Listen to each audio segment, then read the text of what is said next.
trythrive.com/relationship theory. That's trythrive.com/relationship theory for 10% off your order. Now back to the episode. I remember someone said to me once, like, love shouldn't be hard work. Like, it should be like innate in you. It's like, are you crazy?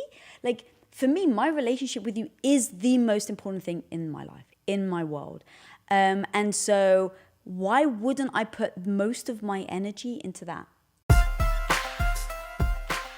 So this is from Rob Howes from Howes Life Network. Indeed. We know Rob. What's up, Rob? How we doing, homie? How do you stay balanced? Working together, living together, eating together, everything together. LOL.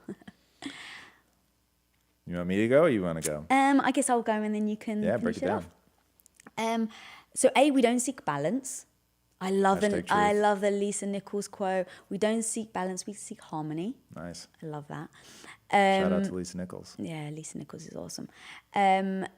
And we've done it over time. So, you know, when we first met and we were boyfriend and girlfriend, you had hired me, you were still my boss. So really even in dating, our dynamic was kind of very clear from, you know, how our working relationship goes. And then it kind of comes back down to communication again. I hate to keep using it, but it's true. It's, you know, you see things in a very different way than I do when it comes to work and personal. I like to separate. Like, I need you as my husband right now. And so this is what I need as a husband. I need you to say, baby, it's going to be okay. Your arm around me. I don't need you. I don't want you to be the business partner right now where you're like, come on, you can do it. Like, you can't let this hold you back. And so I've now become very vocal in saying to you, like, I need this part of you right now because I'm emotional or something like that. And again, communicating with you because your instinct is to motivate, right? Even if I'm feeling like emotionally raw, you'd be like, nope, you can do it. Don't let this stop you. But that's how you work. And so communicating with each other and knowing this is what I need, so I need to tell you because you're not a mind reader. And that's one thing I will say, you know, just keep repeating in as many episodes as we do of this, is the other person isn't a mind reader, right? They don't know what you're feeling. They don't know what you need. And you can guess, but how many times are you actually going to get it right? And why wait for the other person to guess? Like, just be honest and be sincere. And so, you know, that's how I handle it. I say, this is what I need from my husband right now. So that's where we find the work personal balance. And then eating, I'm very particular, so I like to sit down. So true. I like to sit down. I like to have my husband's attention. I like to be at a table. And? The food needs to be nice and hot. And? It's so funny that there needs to be music on.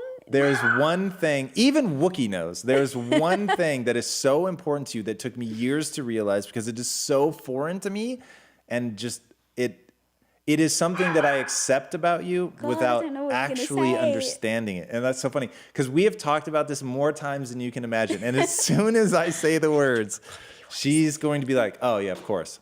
We have to chew at the same time. The funny thing is, we won't get derailed on this because I think it's a really important answer that I really want to hear. But when you sit down to eat, you eat together. Like, it doesn't mean you sit down and keep the other person company. Yeah. So, you know, as you can see, we actually disagree on this subject.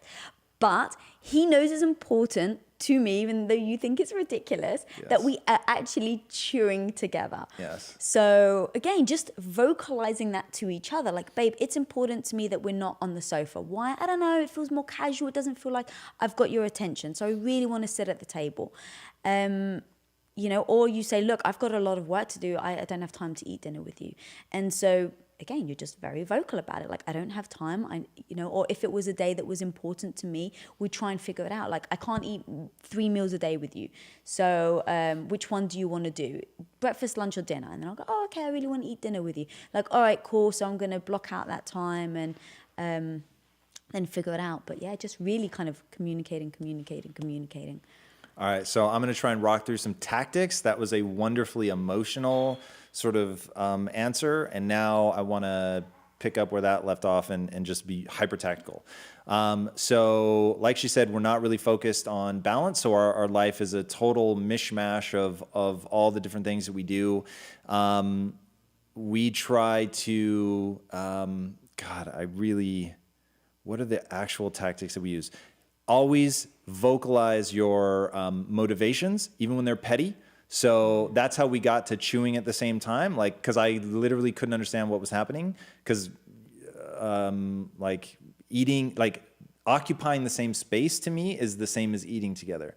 But realizing that actually chewing at the same time is how you define it. Because I'd be eating and you'd be like in the kitchen or vice versa. And you'd be like, but I'm right here. Or even just sitting with you. And let's say that if my food is ready first, then I would just sit at the table and eat while you finish the last few bits of your preparation, not thinking like that was a problem, because I'm thinking in my head, I've got more stuff to do, whatever. So I'm just trying to be efficient.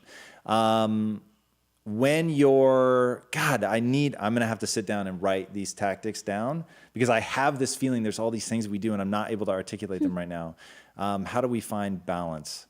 Yes. I think, like you said, voicing the motivation and not worrying if... yeah, give me some other like tactics that we use. Brutal honesty. I keep coming back to that. Yeah, I just don't want to. I don't want to float in the nebulous. Yeah, that's a good point. Man, I am failing everybody right now, and this is the final question. I'm really gonna have to stop. Well, don't give somebody the gift that you want. Find out what they actually want. Yeah, so this is our Armageddon example. It is. If you like the movie Armageddon, don't give it to your partner for Christmas. That wasn't us, though. No, that wasn't us, in fairness. But we do. You know who you are. Yes. We do use that example a lot. Where the guy gave the girl Armageddon for her birthday. Because it's a gift he would want to receive. So anyway, talk about your motivations. You have to be able to externalize those. Make sure that you're carving out time for the two of you. Make sure that you know what's important to the other person so that you can deliver on that. And these are all things, here we go. Define terms. You have to define terms. So that's something that we've done very, very effectively. Because you may be like, we would find this. I would say, hey, that's really important to me.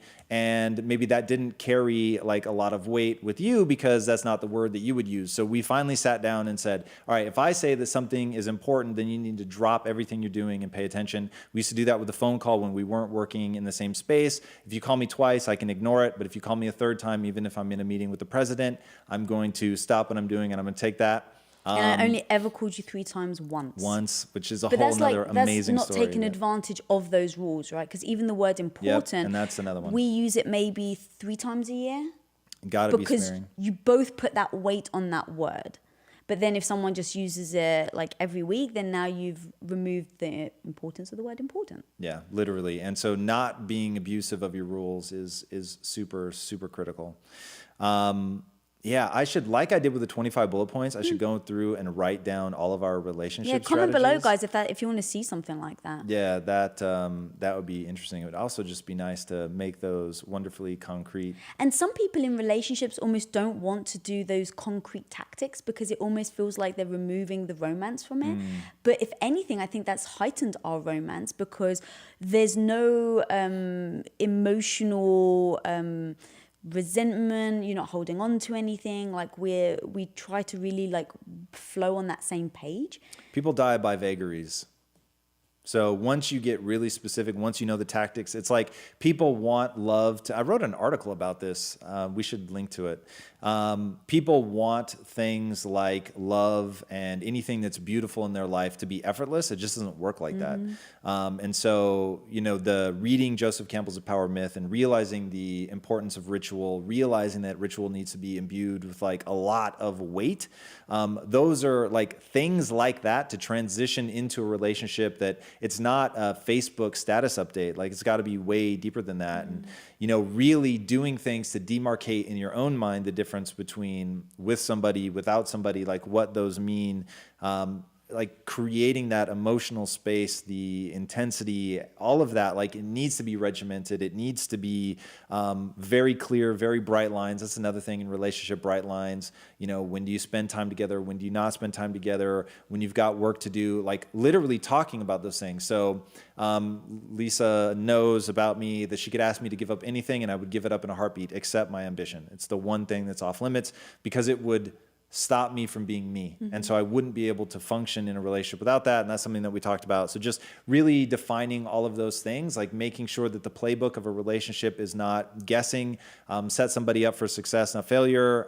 So for instance, if there's something that I want for my birthday, I need to tell you exactly what that is. So if I want to go out for dinner, if I want to go away for the weekend, if I want you to cook for me, whatever, like I need to just tell you instead of expecting you to guess. Things like that go a long way. It's what we call giving the keys to the kingdom, which is tell somebody exactly how to cheer you up if you're in a bad mood, what you want for your birthday, what words mean. What makes you feel loved, feel considered. Very wise, my dear. Very well said. Yeah. Cool. And one more thing. Yeah, please. And it's going to be quick, but just I remember someone said to me once, like, love shouldn't be hard work. Like, it should be like innate in you. It's like, are you crazy? Like, for me, my relationship with you is the most important thing in my life, in my world. And so why wouldn't I put most of my energy into that? Yeah, to leave it to happenstance just doesn't make sense. But like, if you wanted to be successful, you'd have to work hard of it at your job or your career or whatever. So it's like to not think of relationships like that. Yep. It's crazy to me.